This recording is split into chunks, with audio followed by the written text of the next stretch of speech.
کہ قربانی کے جانور کو اگر ہم عید کے دن کیا کہتے ہیں عید کے دن ہم بدلنا چاہیں یا عید کے بعد جو 3 دن ہیں، قربانی تو عید کے بعد 12 ذی الحجہ 2 دن تک قربانی کرنا جائز ہے۔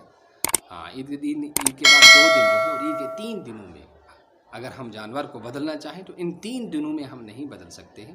باقی جو جانور ہم نے پہلے رکھ دیا ہے اس کی کسی وجہ سے اگر ہم اس کو بدلنا چاہیں تو ان 3 دنوں کے علاوہ کبھی بھی بدل سکتے ہیں، اور متعین کرنے کے بعد نہیں بدل سکتے۔ اور متعین کب ہوتا ہے؟ انہی ایام قربانی میں متعین ہوتا ہے، 10 ذی الحجہ، 11 اور 12۔